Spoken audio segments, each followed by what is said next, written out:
యేసయ్యాని ప్రత్యక్షతలో బయలుపడనే శాశ్వత కృపణకై. దేవునికి మహిమ కలుగును గాక. ఈ కార్యక్రమం చూస్తున్న మీ అందరికీ నా హృదయపూర్వకమైన వందనాలు.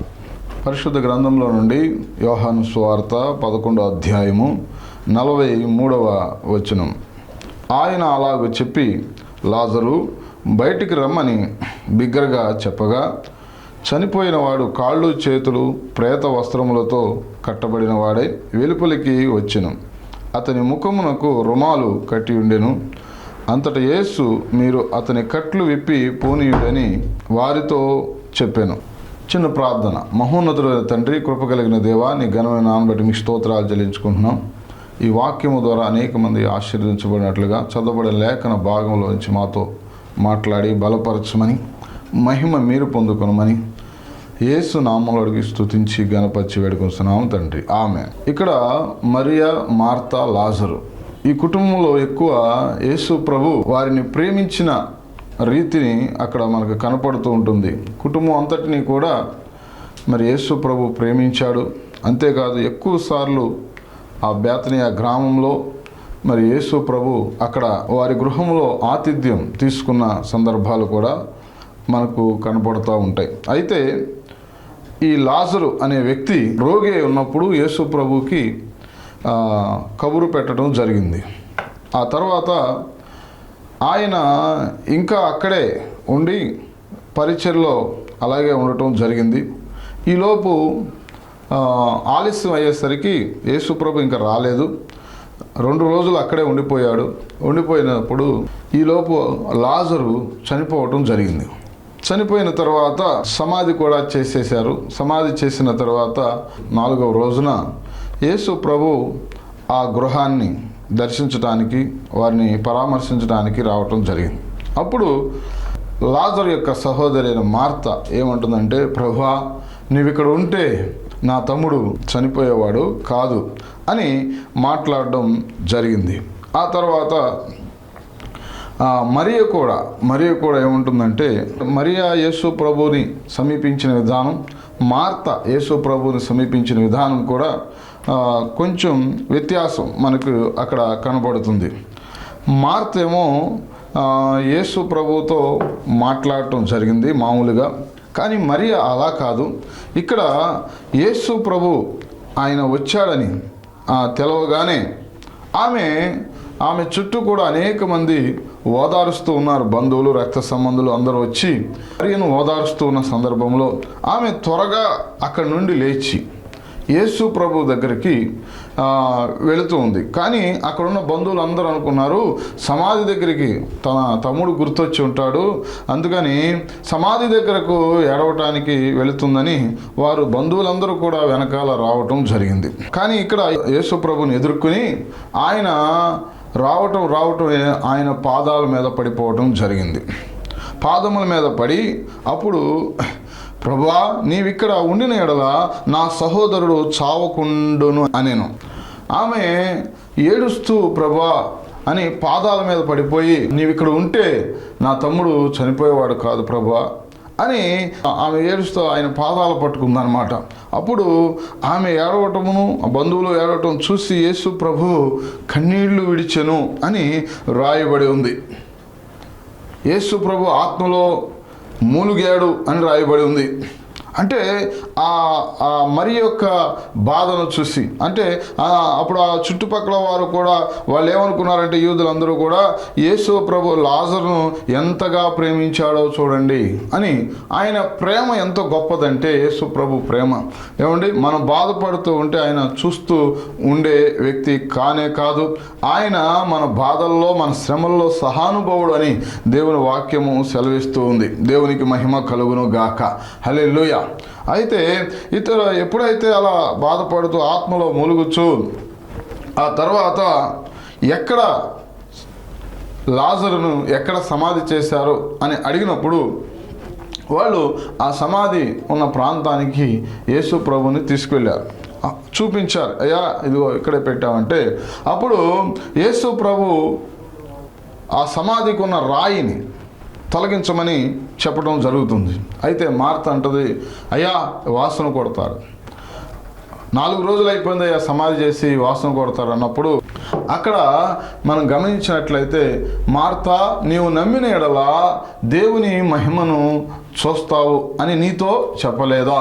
అంటే ఆల్రెడీ యేసు ప్రభు నువ్వు నమ్మితే నేను దేవుని మహిమను చూస్తావని నీతో ఆల్రెడీ చెప్పాను, కానీ నువ్వు గ్రహించలేదు అని అన్నట్లుగా అక్కడ చెప్పడం జరుగుతుంది.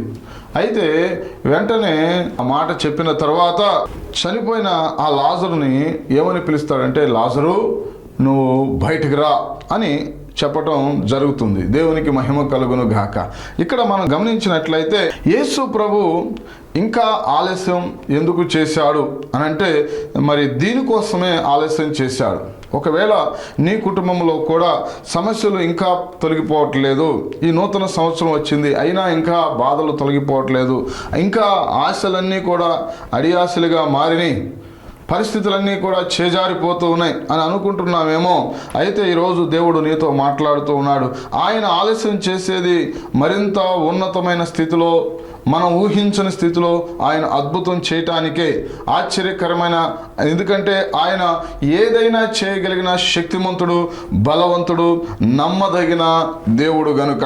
కాబట్టి ఇక్కడ గమనించినట్లయితే మరి ఏమో యేసు పాదాల దగ్గర ఉండి వాక్యం ఉన్నట్లుగా మనం చూస్తాం. మార్త ఏమో విస్తారమైన పనులు, యేసు ప్రభు వచ్చినప్పటికీ కూడా ఆ సమయాన్ని వినియోగించుకోలేని స్థితిలో ఉన్నట్లుగా చూస్తూ ఉన్నాం. ఎప్పుడైతే మరియా విశ్వాసం ఉంచిందో, ఆ విశ్వాసము ద్వారా, అంటే వినుట వలన విశ్వాసం కలుగుతుంది, ఆ విశ్వాసాన్ని దేవుడు చూశాడు. అద్భుతమైన రీతిలో వారి కుటుంబంలో దేవుడు అద్భుతమైన కార్యాన్ని చేశాడు. చనిపోయిన ఆ వ్యక్తిని 4 రోజుల తర్వాత లేపి సజీవుడిగా లేపిన విధానం మనం ఇక్కడ చూస్తూ ఉన్నాం. దేవునికి మహిమ కలుగునుగాక. మళ్ళీ ఏమన్నాడంటే, లాజరు బయటికి రమ్మని, ఎక్కడి నుండి? సమాధిలో నుండి బయటకు రమ్మని బిగ్గరగా చెప్పాడు. చనిపోయిన వాడు తిరిగి లేచి అతనికంతటికే ఎవరి సహాయం లేదు, తిరిగి లేచి బయటకు వస్తూ ఉన్నాడు. దేవునికి మహిమ కలుగును గాక. హల్లెలూయా. అతనున్న స్థితిలో నుంచి, ఆ నిర్జీవమైన స్థితిలో నుంచి జీవము కలిగిన దేవుని మాట ఆ బిడ్డను తాకినప్పుడు ఆ నిర్జీవమైన స్థితి, ఆ చనిపోయిన స్థితిలో నుండి బయటకు వచ్చాడు. ఆ సమాధిలో నుండి ఆ లాజరు బయటకు రావటం మనం చూస్తూ ఉన్నాం. ఇక్కడ యెహెజ్కేలు గ్రంథంలో 37వ అధ్యాయము 11వ వచనం. అప్పుడు ఆయన నాతో ఇట్లనెను, నరపుత్రుడా, ఈ ఎముకలు ఇశ్రాయేలులందరినీ సూచించుచున్నవి.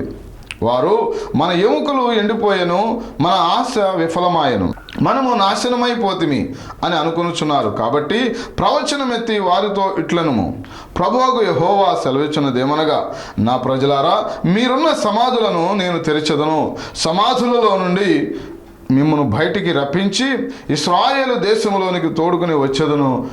నా ప్రజలారా, నేను సమాధులను తెరిచి సమాధులలోనున్న మిమ్మల్ని బయటకు రప్పించగా నేను యెహోవానై ఉన్నానని మీరు తెలుసుకుందురు.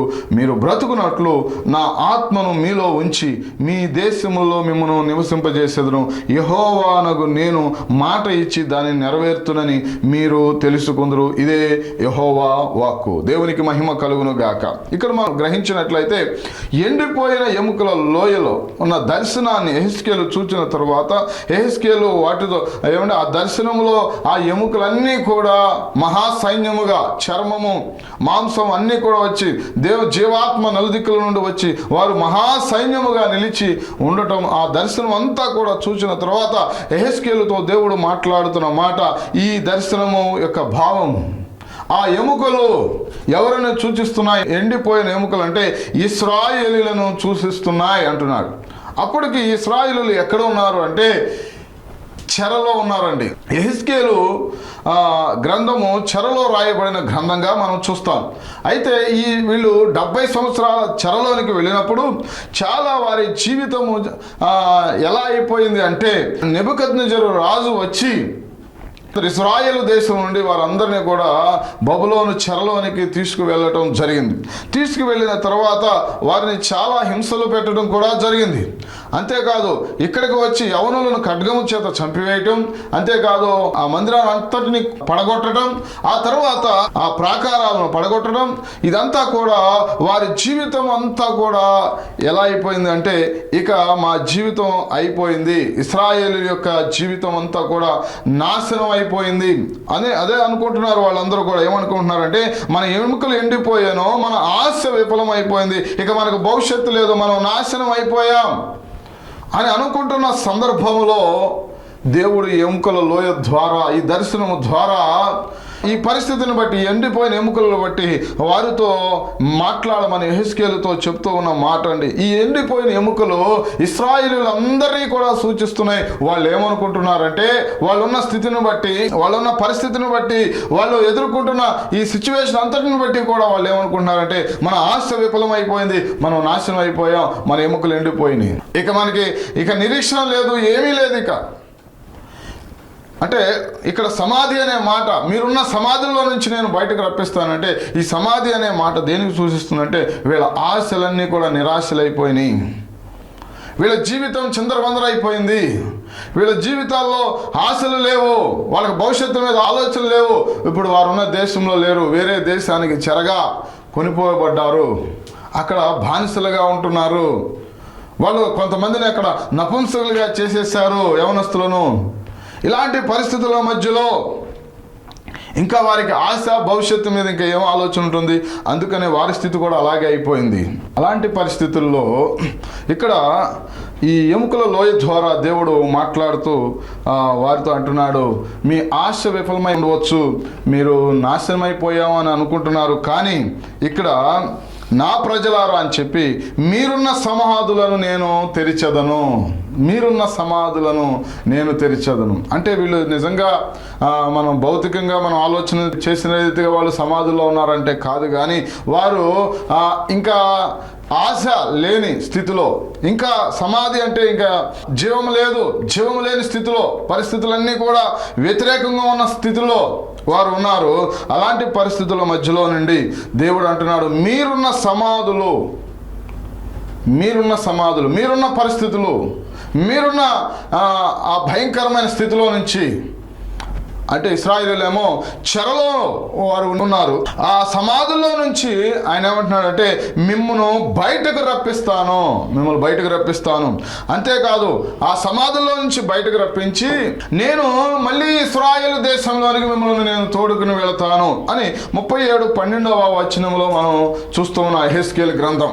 గనుక ఇక్కడ మనం గమనించినట్లయితే వీరు ఈ చెర అనే సమాధిలో నుండి, ఈ పరిస్థితులు అనే సమాధిలో నుండి, ఈ యొక్క ప్రతికూలమైన పరిస్థితులు, అంతేకాదు బానిస సంఖ్యలు, ఈ సమాధుల్లో నుంచి నేనేం చేస్తా అంటున్నాడంటే ఆ సమాధులు తెరిచి నేను విడిపిస్తాను, బయటకు రప్పిస్తాను. మనం ఇందాక చదువుకున్నాం కదా, లాజరు బయటకు రా అంటే దేవుడు ఈరోజు మనతో మాట్లాడుతున్న మాట కూడా నిన్ను కూడా నీవున్న స్థితిలో నుంచి ఆయన బయటకు రప్పించే ఆ స్థితి త్వరలో రాబోతుంది. దేవునికి మహిమ కలుగును గాక.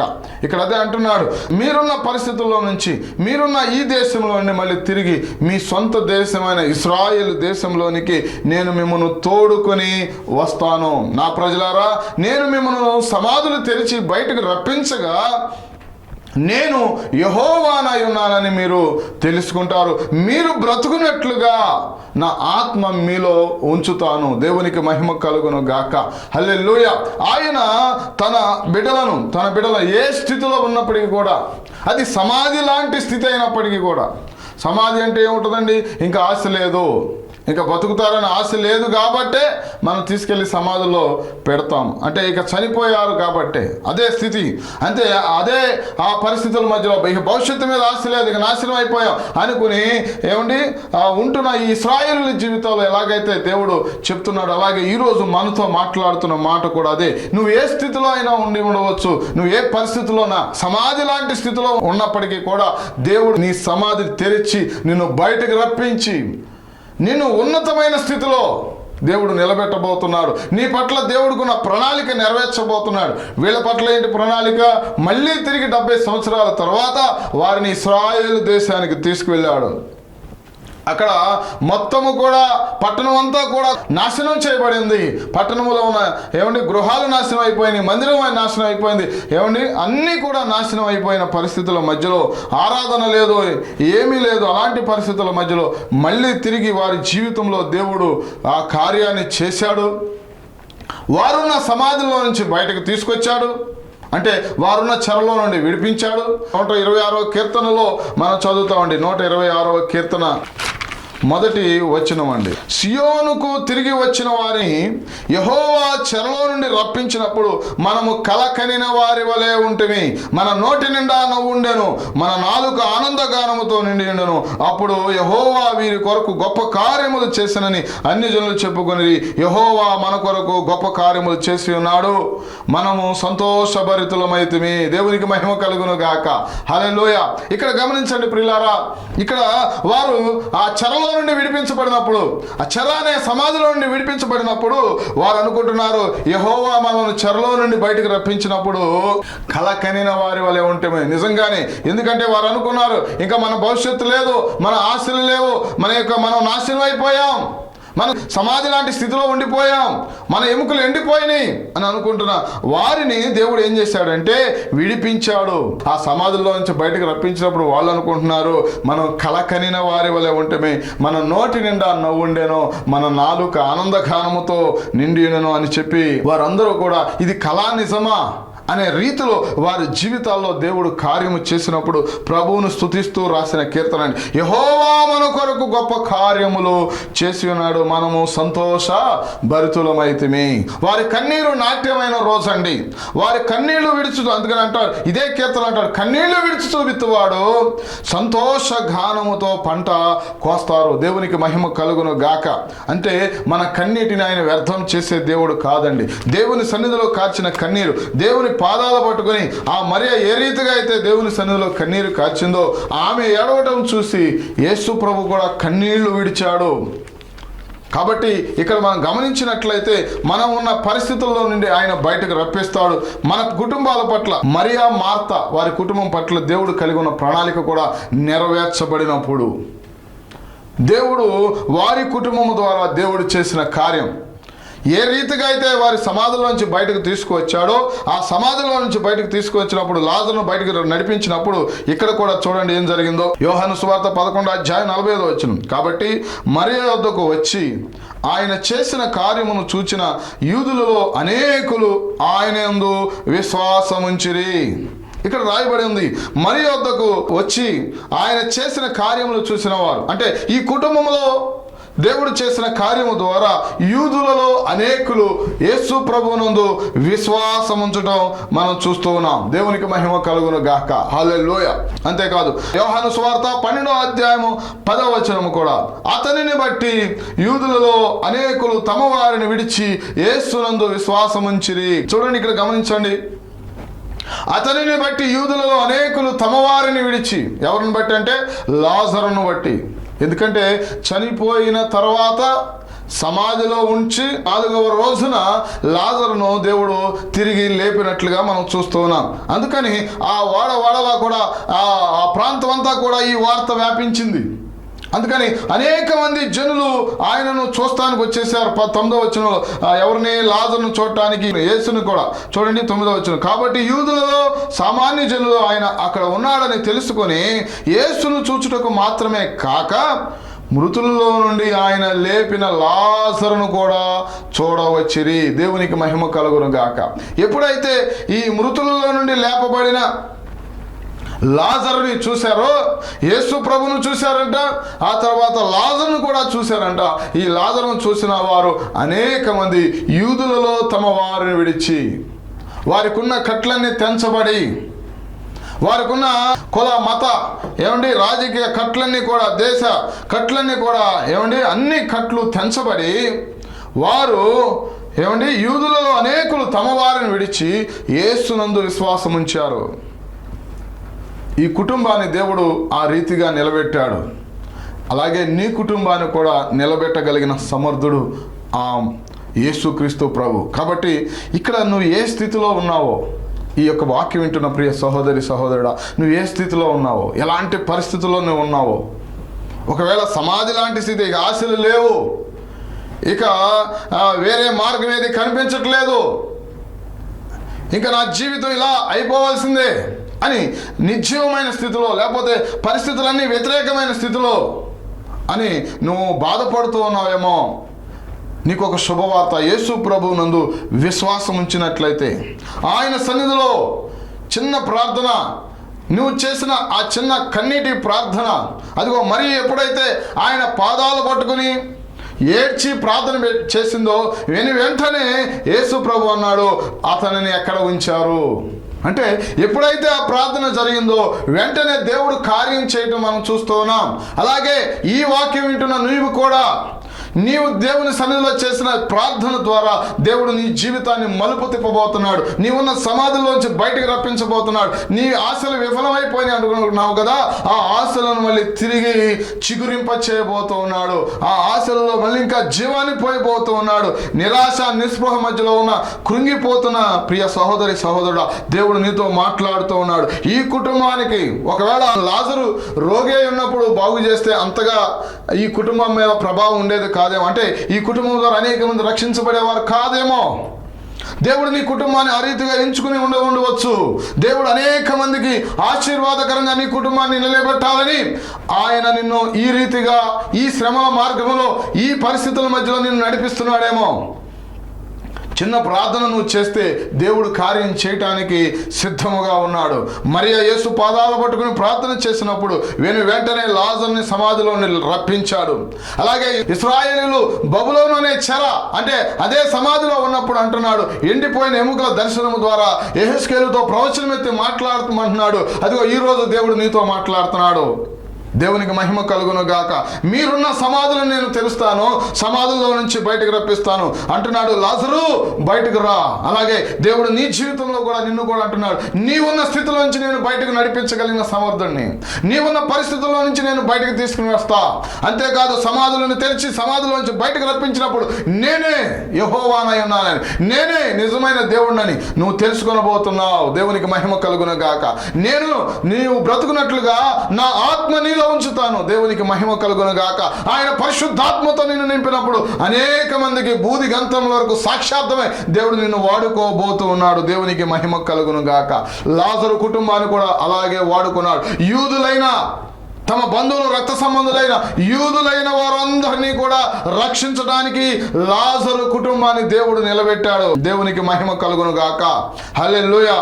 అంతేకాదు చూడండి, యోహాను సువార్త 12:19 కావున పరిసయ్యులు ఒకరితో ఒకరు మన ప్రయత్నములు ఎట్లు నిష్ప్రయోజనమైపోయినవో చూడండి, ఇదిగో లోకము ఆయన వెంట పోయినదని చెప్పుకొనిరి. దేవునికి మహిమ కలుగును గాక. ఎప్పుడైతే మృతుల్లో నుండి లేచిన లాజరుని వీళ్ళని చూసిన వారు అనేక మంది యేసుక్రీస్తునందు విశ్వాసం ఉంచుతున్నారో, ఎందుకంటే ఆయన మరణము గెలిచిన పునరుద్ధానుడైన దేవుడు కాబట్టి మరణం మీద ఆయనకు అధికారం ఉంది. మరణపు ముళ్ళును ఆయన విరిచిన వాడు గనుక, అంటే మన అందరికీ కూడా నిత్య జీవాన్ని ప్రసాదించడానికి ఆయన ఈ లోకానికి దిగి వచ్చాడు. అయితే దీనిని తెలుసుకుని అనేక మంది యేసు ప్రభుకి మరణం మీద అధికారం ఉంది, అందుకని యేసు ప్రభు 3వ రోజున తిరిగి లేచాడు పునరుద్ధానుడుగా. దేవునికి మహిమ కలుగును గాక.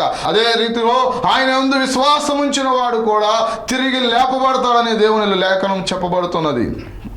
ఈ కుటుంబంలో జరిగిన దేవుని కార్యము ద్వారా కూడా అనేక మంది యేసు క్రీస్తు నందు విశ్వాసం ఉంచడం మనం చూస్తూ ఉన్నాం. అనేక మంది యేసు క్రీస్తు నందు విశ్వాసం ఉంచి యూదులలో తమ వారు, ఏమండి, యూదులు ఒకవేళ యేసు ప్రభుని నమ్ముకుంటే పరిసయ్యులు ఏం చేస్తున్నారంటే వారిని వెలివేస్తూ ఉన్నారు. అలాంటి సందర్భంలో వాళ్ళు ఏమనుకున్నారంటే, మీరు ఏమి చేసుకున్నా పర్వాలేదు కానీ యేసు ప్రభు నిజమైన దేవుడు అని మేము తెలుసుకున్నాం. దేవునికి మహిమ కలుగును గాక. హల్లెలూయా. యేసు ప్రభు మరణం మీద అధికారం ఉంది. ఆయన మరణం మరణపు ముళ్ళును విరిచాడు. దేవునికి మహిమ కలుగును గాక. అందుకని యేసు ప్రభు కూడా చనిపోయి 3వ రోజున తిరిగి లేచాడు.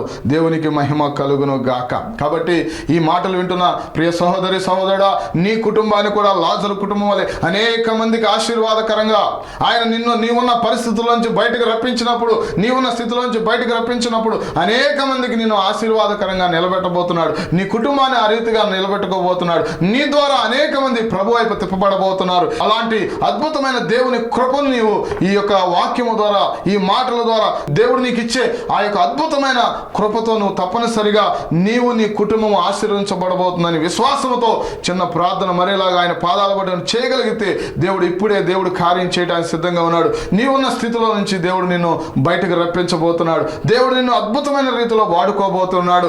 ఎక్కడా కూడా కృంగిపోవద్దు, అంతేకాదు బాధపడవద్దు, అంతేకాదు ఇంకా వేరే ఆలోచనలు ఏమీ లేవు, ఇక నా జీవితం ఇంతే, ఇలాగే అయిపోవాలి అని అనుకోవద్దు. నీ ఆశను దేవుడు మళ్ళీ చిగురింప చేయగలిగిన దేవుడు నిన్ను ఇంకా ఉన్నతమైన స్థితిలో నిలబెట్టి అనేక మందికి ఆశీర్వాదకరంగా నువ్వు ఊహించలేని కార్యము ద్వారా దేవుడు నీ కుటుంబంలో ఉన్నతమైన కార్యాలు దేవుడు చేసి దేవుడు నిన్ను ఉన్నతంగా నిలబెట్టబోతున్నాడు. లాజరును చూడటానికి అనేక మంది క్యూ కట్టారండి. అంత ఉన్నతమైన స్థితి లాజరుకు దేవుడు అనుగ్రహించాడు. దేవునికి మహిమ కలుగును గాక. దేవుడు నీవు ఇప్పుడున్న పరిస్థితులను బట్టి నువ్వు ఆలోచన చేసి నిరాశ నిస్పృహలో కుంగిపోతున్నావు, కానీ దేవుడు చేయబోయే కార్యము ద్వారా దేవుడు నీ కుటుంబాన్ని ఘనపరచబోతున్నాడు. దేవుడు నిన్ను ఉన్నతమైన స్థితిలో నిలబెట్టబోతున్నాడు. అంతేకాదు అనేక మందికి నిన్ను ఆశీర్వాదకరంగా దేవుడు నిన్ను నిలబెట్టబోతున్నాడు. అట్టి కృప దేవుడు నీకు అనుగ్రహించి నీ కుటుంబాన్ని, నిన్ను, నీ యొక్క పరిస్థితులన్నీ కూడా మార్చే అద్భుతమైన రీతిలో దేవుడు ఆయన మహిమార్థమై నిలబెట్టును గాక. ఆయన సాక్షార్థమై దేవుడు నీ కుటుంబాన్ని వాడుకొనును గాక. నీ కుటుంబం ద్వారా అనేక మంది నీ కుటుంబంలో దేవుడు చేయబోయే కార్యం ద్వారా అనేక మంది దేవుని వైపు తిప్పబడి రక్షణ పొందుకుని నీ ద్వారా అనేక మంది ప్రభు వైపు తిప్పబడి అనేక మందికి ఆశీర్వాదకరంగా నీవు నీ కుటుంబం వారు ఉందురుగాక. అటి కృప దేవుడు అనుగ్రహించును గాక.